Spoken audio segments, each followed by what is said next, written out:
Jangan lupa subscribe YouTube channel Metro TV News dan jangan lupa nyalakan notifikasinya. Muhammad Subki Azalsani, DPO tersangka pencabulan terhadap 5 santriwati, akhirnya menyerahkan diri ke polisi. Sebelumnya, demi lolos dari hukum yang menjerat, pencabul mengeluarkan banyak siasat. Jangan kalau dengan masalah begitu, nanti saya antar ke sana. Antar ke Poldanya, Mbak Yai? Iya. Kapan, Mbak Yai? Itu nanti setelah selesai acara ini. Hari ini, Mbak? Pelantikan ini. Pelantikan hari. Berarti hari ini diantar ke Polda, Mbak Yai? Iya nanti. Mas Beki? Hah? Mas Beki? Iya nanti ya.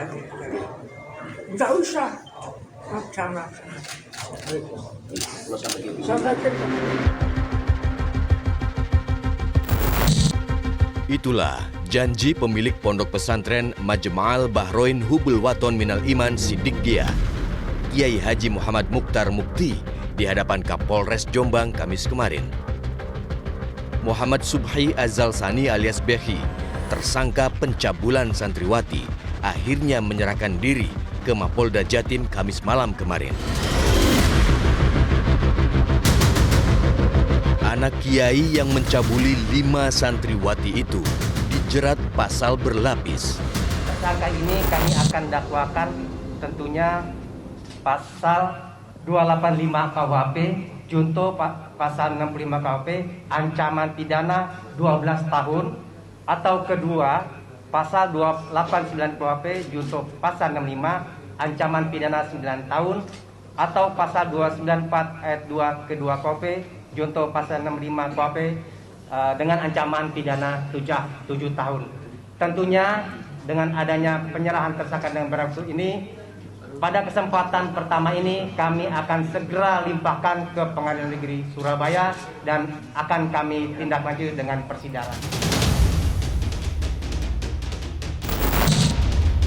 Sebelum menyerahkan diri, Beki beberapa kali gagal ditangkap lantaran selalu berlindung di dalam kompleks ponpes milik ayahnya.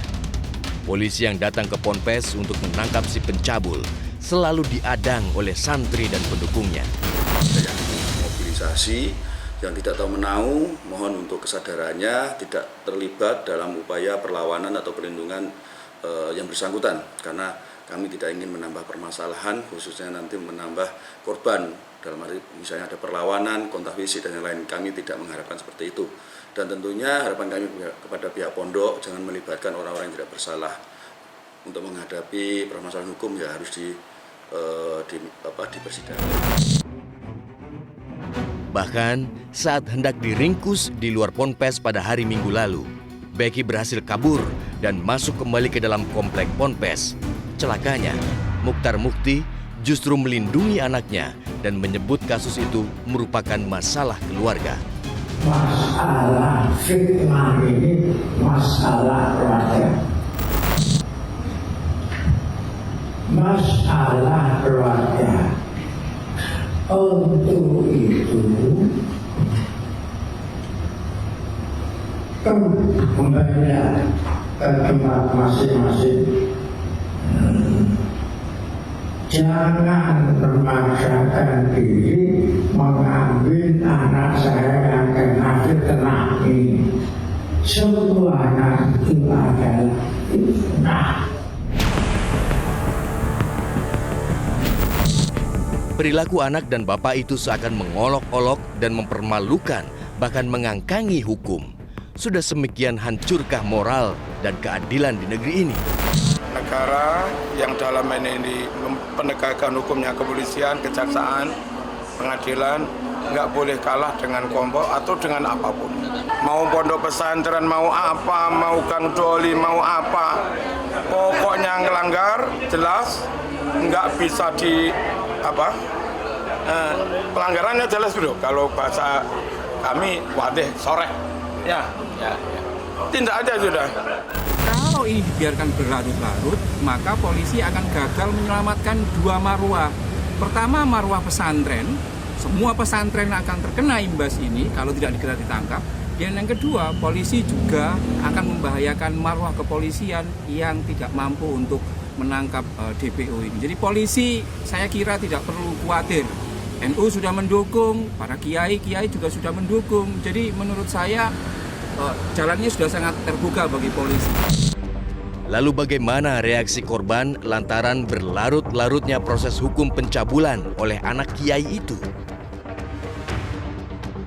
Korban sangat kecewa sekali ya, sangat kecewa karena ini sudah kedua kali, dan ada traumatik ya, ada traumatik dari korban ini karena pelaku belum ditangkap. Dalam arti gini, orang-orang pelaku itu pernah ke rumah korban, pernah nemuin keluarga korban, itu masih traumatik.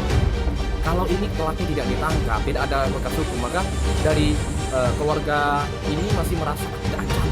Mesti dihukum seberat-beratnya sesuai dengan hukum di negara Indonesia. Tidak akan terulang lagi. Cukup sampai sini, nggak ke adik-adik saya yang lain. Saya mau dia bertanggung jawab atas semua kelakuan dia. Dan saya mau dia dihukum sesuai perbuatannya, dihukumnya setimpal. Jangan biarkan pelaku kejahatan seksual lolos dari jerat pidana, apalagi mengangkangi hukum seenaknya.